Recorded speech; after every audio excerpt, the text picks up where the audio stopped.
"Get out of that car, Dad, because we aren't paying for your fancy private room while our mortgage is 3 months behind." My son Mark spat as he dumped my bags in the dirt. I stood there at 75, staring at the rusting gates of the Shady Oaks Care Center, clutching a plastic sack containing 40 years of my life while my son's luxury SUV sped away. They think they've finally discarded the old man after stealing my $500,000 house. But they've forgotten that fire chiefs never stop looking for the exit strategy, and mine is already moving. My name is Thomas Miller. I'm 75 years old, and I spent 38 years as the fire chief in Northwood, Ohio, saving lives while failing to see the fire growing in my own home. I grew up believing in service and sacrifice, thinking that if I took care of my community and my family, the universe would return that kindness when my own lungs started to fail. When the doctors found the early-stage shadows on my scans, I didn't panic because I had a paid-off craftsman home and a son I thought would walk through walls for his old man. Mark and his wife, Sarah, sat at my kitchen table with forged tears, promising that selling my house was the only way to afford the specialized surgery and a premium recovery suite. I trusted my only child when he slid those legal documents across the oak table, never imagining he was actually signing my death warrant and stealing every dime of my hard-earned retirement. Instead of the gleaming medical center they promised, I found myself standing in front of a gray, peeling building that smelled of bleach and rot, miles away from anyone who knew my name. The administrator didn't even look up from her desk as she informed me that my platinum coverage was actually a state-funded bed in a ward with 4 other dying, forgotten men. I tried to call Mark from the nurse's station, my hands shaking as I dialed the number I'd known by heart for 30 years, but a cold, automated voice told me I'd been blocked. "Stop bothering us, Thomas. That money was just back pay for all the years we had to put up with your hero stories," Sarah hissed before the line finally went dead forever. That first night, I lay on a thin, lumpy mattress with a spring poking into my ribs, listening to the heavy coughs of the man next to me, feeling the cold settle into my bones. The staff treated us like inventory rather than humans, slamming trays of gray, unidentifiable mush onto our bedside tables and ignoring the call buttons that rang endlessly through the dark, narrow hallways. I was a man who had received the key to the city twice. Yet here I was, struggling to breathe in a room where the wallpaper was curling off the damp, moldy walls. 2 days later, I tripped on a frayed piece of carpet near the nurse's station and fell hard, my hip screaming in pain as I looked up at the staff, who simply walked past. "Get up, old man. You're blocking the medication cart," a young orderly sneered, nudging my bruised shoulder with his heavy boot while I lay there pinned by my own failing body. I spent 6 hours on that cold linoleum floor, ignored by the very people paid to protect me, realizing that my son had truly intended for me to disappear into this dark hole. As the sun began to set on the 3rd day of my imprisonment, the usual silence of the facility was shattered by the sound of heavy engines and car doors slamming in the lot. A fleet of black sedans pulled up to the entrance, and the administrator scrambled toward the front door, her face turning a ghostly white as a man in a tailored suit stepped inside. He didn't look at the staff or the polished lobby. He walked straight toward the back wards, his eyes scanning every bed with an intensity that reminded me of a predator on a mission. When he reached my bedside, he didn't recoil from the smell or the poverty. Instead, he dropped to one knee on the dirty floor and took my calloused, trembling hand in his. "I have spent 15 years and $3 million trying to track you down, Chief Miller," he whispered, his voice thick with an emotion I couldn't quite understand through my haze of pain. I looked into his eyes and saw a flicker of a memory, a terrifying night 25 years ago, a collapsing high-rise, and a small, terrified boy clutched tightly against my heavy turnouts. "My name is Julian Vane, and you pulled me out of the 14th floor of the Sterling building when everyone else said it was a lost cause," the billionaire said, standing up. He looked at the administrator, who was now trembling behind him, and his voice turned into a blade of ice as he demanded to see my intake records and my family's contact info. "This man is a hero who deserves a palace, and by tomorrow morning, I will own this building, and every one of you will be looking for new careers in janitorial services." He leaned down and told me that he had already seen the transfer of my property to Mark's name, and that his legal team was currently filing for immediate emergency injunctions. Your son thinks he's a genius for stealing a house, but he's about to find out what happens when you rob the man who saved the city's most powerful resident. Julian didn't wait for an ambulance. He lifted me himself, his expensive suit ruining as he carried my frail frame out of that dungeon and toward a waiting medical transport van. As we drove away, I saw the nurses frantically whispering into their phones, and I knew that the fire was finally shifting directions, heading straight for Mark's front door at full speed. We arrived at a private surgical wing where world-class doctors were already waiting, briefed on my condition, and ready to provide the care my son had pretended to buy for me. While the nurses prepped me for the surgery I desperately needed, Julian sat in the corner of the room, his laptop open, systematically dismantling every financial move Mark had made that week.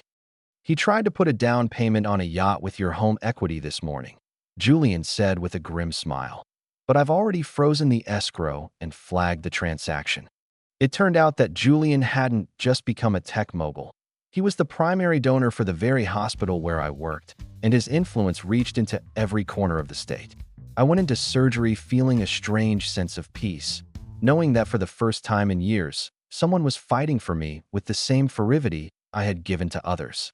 When I woke up, the heavy weight in my chest was gone, and Julian was standing by the window, watching the morning sun hit the skyline of the city I had served. The surgery was a total success, Chief, and while you were under, my attorneys finished the paperwork to void the deed transfer based on elder abuse and felony fraud. He handed me a tablet showing a live feed of my old neighborhood, where 3 police cruisers were parked in my driveway, their lights casting red and blue shadows across the lawn. I watched through the screen as Mark was let out in handcuffs, his face twisted in a mask of confusion and rage while Sarah screamed at the officers from the porch.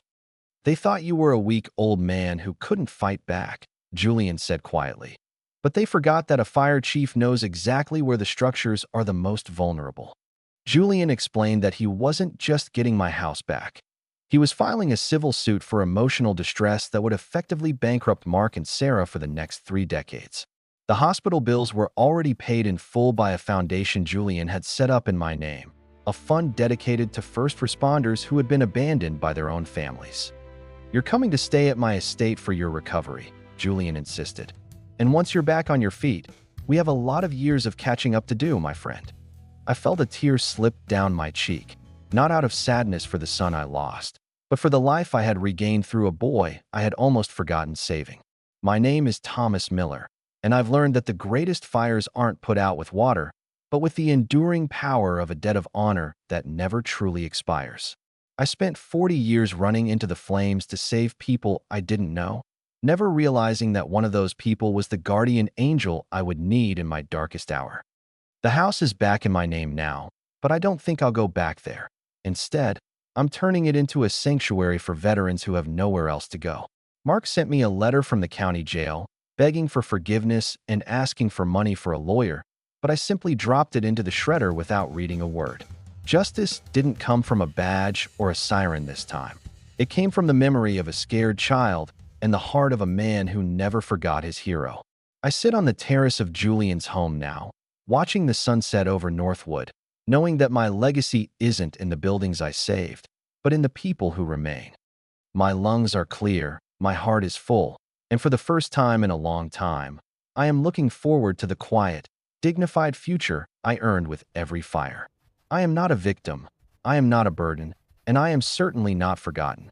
I am a chief, and I finally have my command back in a world that makes sense. The coldness of my son's betrayal has been replaced by the warmth of a gratitude so deep it changed the very course of my final years on this earth. I used to wonder if all those nights in the smoke were worth it, but seeing the man Julian became is all the proof I will ever need to be at peace. Every morning, I wake up in a room filled with light, far away from the rotting walls of Shady Oaks, and I thank God for the fires I survived long ago. The world is full of people who take, but it is built on the backs of those who give, and I am proud to be among the ranks of the givers. Julian calls me Chief every time he walks into the room, and every time he says it, I feel the strength of 38 years of service returning to my tired bones. We are planning a gala for the foundation next month, and I'll be wearing my dress blues, standing tall among the men and women who still believe in the code of honor. My story didn't end in a dirt lot or a cheap nursing home because the seeds of kindness I planted decades ago finally grew into a forest that shields me now. I am Thomas Miller. I am 75 years old, and I am living proof that no good deed is ever truly lost in the smoke of time or the greed of men. When I look at my reflection now, I don't see a patient or a victim. I see the man who stood in the gap for others and found his way home. The money Mark stole is being used to fix the very facility he dumped me in, turning that hellhole into a place of actual healing for the city's forgotten seniors. I've decided to forgive Mark in my heart, not for his sake, but so that I don't have to carry his heavy darkness into the light of my new life. Life has a funny way of balancing the scales when you least expect it, turning a moment of absolute despair into a platform for a much greater, more beautiful mission. I watched the city skyline glow tonight and realized that the boy I pulled from the 14th floor grew up to pull me from a much deeper and darker pit. My gear is cleaned, the truck is back in the station, and for the first time in my entire life, the sirens have finally gone silent, leaving only the peace of the stars. I stood by the window of the surgical suite, watching the rain wash over the city, while the expensive monitors hummed a steady rhythm that confirmed my heart was finally beating for myself. Julian's lead attorney, a sharp woman named Elena, walked in with a leather briefcase that held the power to dismantle every lie my son had told since the day my house went up for sale. We have successfully filed the emergency petition to freeze your son's accounts, Chief Miller, and the forensic accountants have already traced the $500,000 he moved into his wife's personal name. I felt a strange, hollow sensation in my chest, realizing that my own flesh and blood had spent his nights calculating how to hide my life savings while I was coughing in a moldy room. Elena explained that because the transfer happened under medical duress and false pretenses, the state was treating this as a criminal case of aggravated financial elder abuse, which carried a mandatory prison sentence. Mark tried to claim you were mentally unfit to handle your affairs, Julian said as he entered the room. But he didn't realize I've kept every letter and commendation you ever sent to my family. He held up a stack of handwritten notes I'd sent to his mother over 20 years, proof of a clear and sharp mind that had been looking out for others long after the fire died. While I rested, Julian's team was already at my old Craftsman house on Elm Street, changing the locks and installing a security system that would keep Mark and Sarah from stepping foot inside again. I spent the next 3 days in physical therapy, pushing my body to its limits because I refused to let the weakness my son weaponized against me become my permanent state of being. Every time my legs burned or my breath grew short, I remembered the smell of the Shady Oaks facility and the way that orderly's boot felt against my shoulder when I was down. On the 4th morning, a detective from the precinct where I used to consult walked into my hospital room, removing his hat out of respect for the man who had once trained him. "Chief, we've processed the evidence from your son's laptop, and it seems they were planning to move to Florida the moment they confirmed you were settled into that state-run facility forever." He showed me a printed email where Sarah told her mother that the old burden was finally out of the way and they could finally start living the life they actually deserved to have. I didn't cry when I read those words, but I did feel the last thread of parental devotion finally snap, leaving behind a cold, hard clarity that I had never felt before in my life. I gave the detective my formal statement, detailing every lie Mark told me about the high-end recovery center and every document he pressured me to sign while I was lightheaded from my medication. By the time the sun set on my first week of recovery, Julian had arranged for a private nurse and a specialized chef to ensure I regained the 20 pounds I'd lost during my abandonment. "You aren't just going back to that house, Thomas," Julian told me over a dinner of grilled salmon and fresh greens. "You're going back as the chairman of a new safety initiative for this city." He had used his influence to create a position for me as a community liaison, a role that came with a generous salary and the respect I had earned through 4 decades of service. As my strength returned, I began to receive calls from old friends in the fire department who had been told by Mark that I had moved away to a private island for retirement. When they found out the truth, a convoy of 15 fire engines drove past the hospital with their sirens blaring in a salute that brought the entire medical staff to the windows in awe. I stood on the balcony of my suite, saluting back at the men I had led into hell and back, knowing that my real family had never actually left my side during the storm. Meanwhile, Mark and Sarah were being held in the county jail on a high bond that they couldn't pay because Julian's legal team had successfully locked every single one of their stolen assets. They reached out through a public defender, begging me to drop the charges and promising to pay me back every cent if I would just tell the prosecutor it was all a big misunderstanding.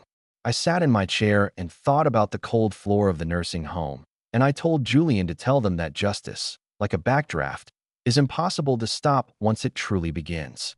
The news of the abandoned hero started to hit the local papers, and suddenly the owners of Shady Oaks were facing a massive investigation into their treatment of every senior in their care. Julian's tech firm provided the high-definition cameras and the hidden microphones that caught the staff at the nursing home laughing about the inventory they were paid to ignore every single day. Because of my case, 17 other families were alerted to the abuse of their loved ones, and a massive class action lawsuit began to swallow the facility that had tried to bury me alive.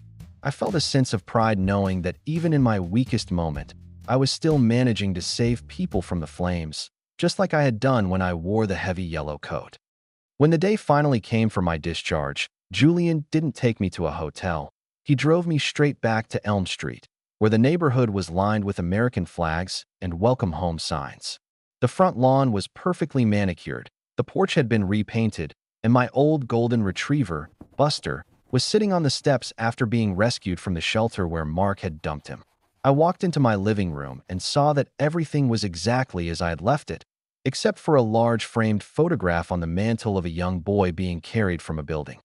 "I found the original negative in the city archives," Julian said quietly, "to remind you that you've always been the man who refuses to leave anyone behind in the dark." That night, I slept in my own bed, under the handmade quilt my late wife had finished the year before she passed, feeling the peace of a man who had reclaimed his own kingdom. The next morning, I received a visit from the district attorney, who informed me that Sarah was willing to testify against Mark in exchange for a lighter sentence and a chance at freedom. She was ready to admit that the entire plan to steal the house was Mark's idea, and she had evidence of him forging my signature on the final deed transfer papers months ago. I listened to the recording of her confession, her voice trembling with the same cowardice she showed when she left me at the gates of that hellhole, and I felt absolutely nothing. Mark's trial was set for the following month, and Julian ensured that the best prosecutors in the state were assigned to the case to make sure the precedent for elder abuse was set high. In the weeks leading up to the court date, I spent my afternoons at the fire station, helping the new recruits understand that the job isn't about the fire, it's about the people inside. I realized that my son had tried to steal my future because he didn't value my past, but the city I had served remembered every single brick I had protected with my own life. When I finally walked into that courtroom, I was wearing my full dress uniform, my medals polished, and my back straight, looking every bit like the chief who had never lost a battle. Mark wouldn't even look me in the eye as he sat at the defense table, his expensive suit replaced by a standard orange jumpsuit that finally matched the color of the flames he sparked. The judge listened to the testimony of the billionaire I saved, the doctors who treated my neglect, and the nurses who saw me lying on that floor for 6 hours without a single hand. When it was my turn to speak, I didn't yell or scream. I simply told the court that a home is built on trust, and my son had burned ours down for a handful of silver. The sentence was harsh, 15 years in a state penitentiary, and as they led Mark away, he finally looked at me and mouthed the word "Dad," but I had already turned my back. I walked out of that courthouse into the bright afternoon sun, feeling the weight of the last year finally lift off my shoulders as the crowd of firefighters broke into a deafening cheer. Julian was waiting at the bottom of the steps with a car, but I told him I'd rather walk the few blocks to the park where the city's fire memorial stood tall. I stood before the names of the fallen and realized that I had been given a second chance at life, not just to survive, but to ensure that no one else suffered like I did. The foundation Julian and I started began to grow, providing legal aid and emergency housing for seniors who were being pressured by greedy relatives to sign away their homes and dignity. I became a regular fixture at the state capitol, lobbying for stricter laws against financial exploitation using my own story as the fuel to drive a change that would protect thousands. My health continued to improve, and soon I was back to hiking the trails I loved, with Buster running ahead of me through the tall grass and the cool morning mist of Ohio.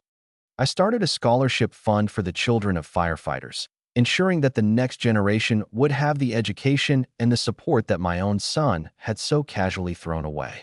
Julian became like the second son I was always meant to have, visiting me every Sunday for breakfast and listening to my stories with a genuine respect that I had never known.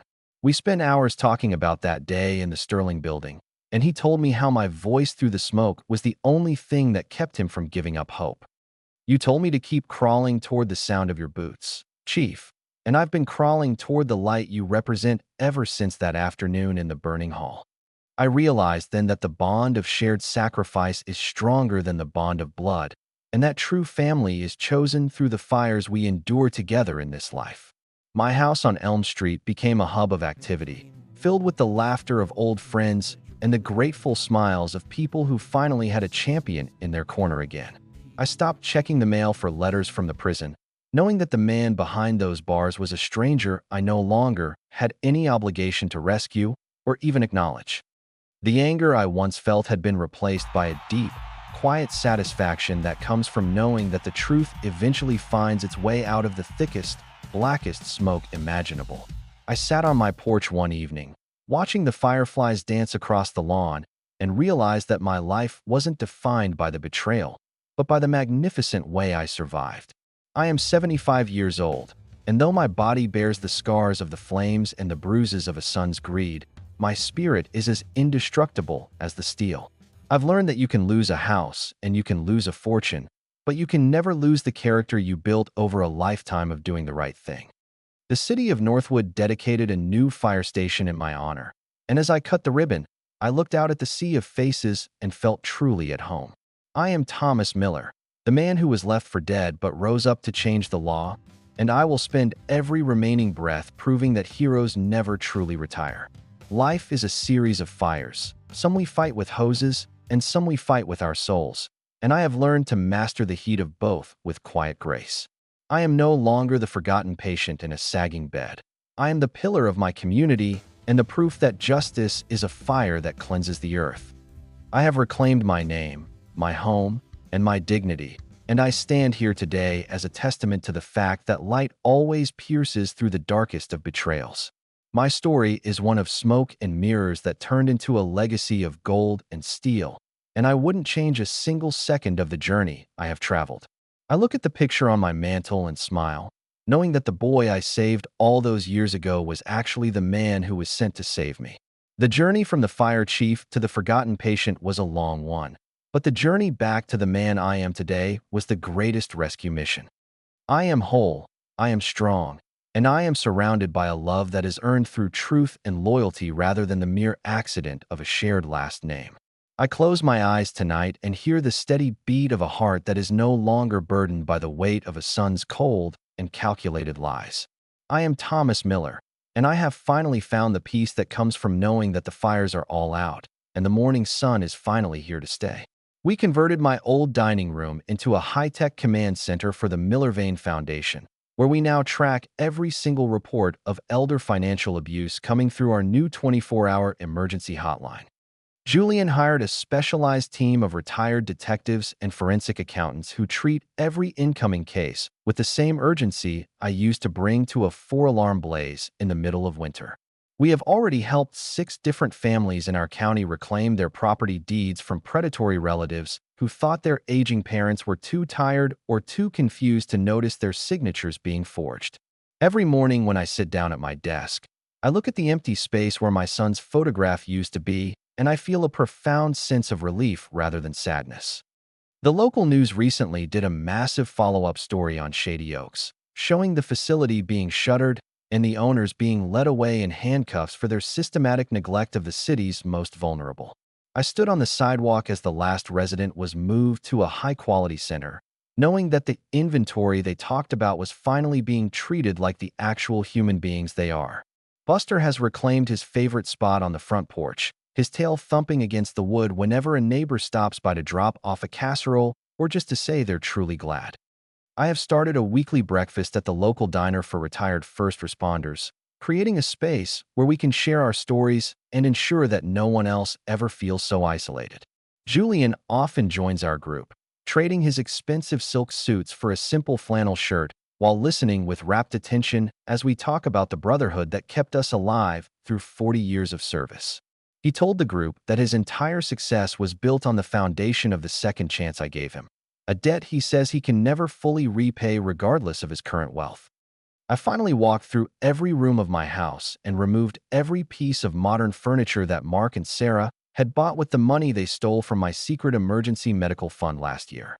Replacing those cold, modern pieces with sturdy oak and comfortable chairs made the house feel like a home again, filled with the warmth of things that are meant to last for many future generations.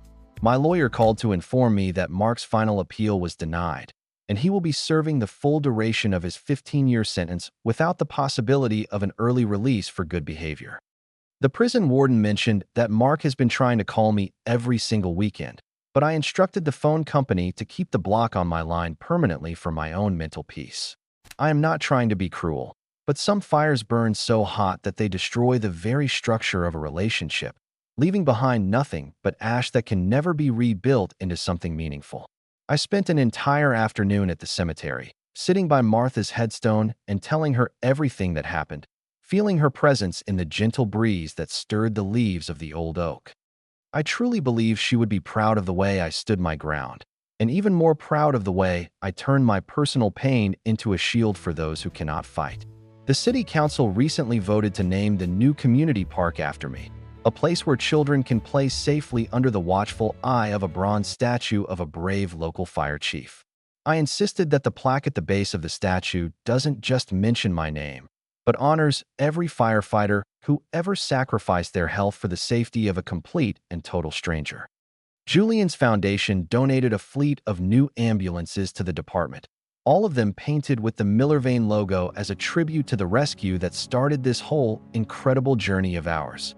I have started writing my memoirs, not to brag about the fires I fought, but to document the lessons I learned about loyalty, betrayal, and the surprising way that justice finally finds its path.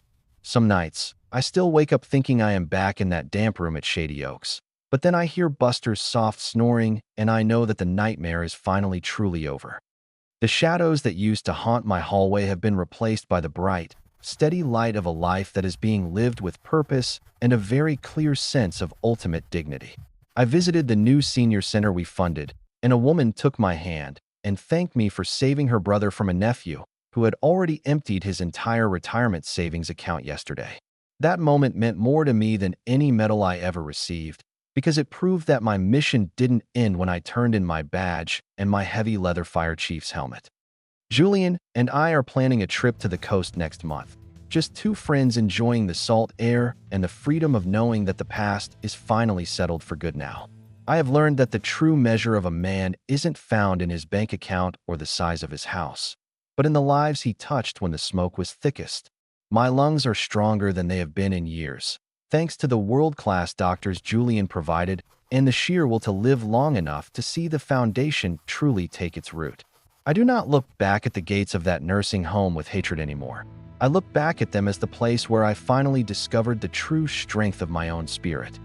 The neighbors on Elm Street have started a neighborhood watch that focuses on checking in on the elderly residents every single day, making sure everyone is safe and well-fed and truly cared for. It is a small change, but it is one that came directly from the tragedy I survived, and it is making our corner of the world a little bit brighter for everyone who lives here. I received a handwritten letter from a young boy who wants to be a firefighter because of the story he read about me, and I sent him my old chief's whistle as a gift. I want him to know that being a hero isn't just about fighting the fire. It is about the heart you bring to the people who are terrified and have nowhere else to turn. My son's betrayal was a bitter pill to swallow, but it cleared my vision and showed me who my real friends were in a way that nothing else ever could have done for me. I am no longer mourning the family I thought I had. I am celebrating the family I actually built through decades of honesty, hard work, and a total commitment to the absolute truth. The garden is blooming this year with vibrant colors that Martha always loved, and I spend my mornings weeding the soil and feeling the earth beneath my fingernails as a form of meditation.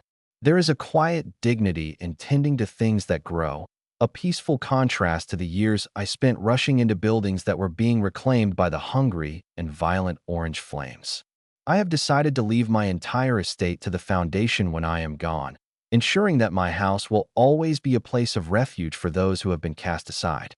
Julian will be the executor, and I know he will guard that legacy with the same fierce loyalty he showed when he tracked me down in that forgotten corner of the gray city. We sat on the porch last night, watching the stars, and I realized that I am exactly where I am supposed to be, surrounded by the echoes of a life well and truly lived. The pain in my hip is just a reminder of the day I fell and the day I was rescued, a physical map of the long journey from the bottom to the top. I don't need a luxury SUV or a fancy private room to feel like a king. I just need the respect of my peers and the knowledge that I did the right thing. The fire chief in me will never truly die, always scanning the horizon for signs of trouble and always ready to move toward the danger if it means saving a precious life. I am Thomas Miller, and I have walked through the valley of the shadow of death only to find a vibrant, beautiful meadow waiting for me on the other side of the fence. The greed of my son was a fierce blaze, but the gratitude of a child I saved was an ocean that eventually put the fire out and washed the soot away completely. I am 75 years old, and my story is far from over, because every day is a new opportunity to stand up for the truth and protect the people I truly love. The sunset over Northwood is a deep, burning orange tonight, but for the first time in my life, I can look at that color without feeling the sudden urge to run toward the fire. I am at peace with the smoke, I am at peace with the heat, and I am at peace with the man I have become through the difficult trials of the past year. Buster barked at a squirrel in the oak tree, a sound of pure, unadulterated joy that filled the quiet evening air and made me smile into my cup of hot black coffee. I am a lucky man, not because of the money or the house, but because I am surrounded by people who would never dream of leaving me behind in the cold dark.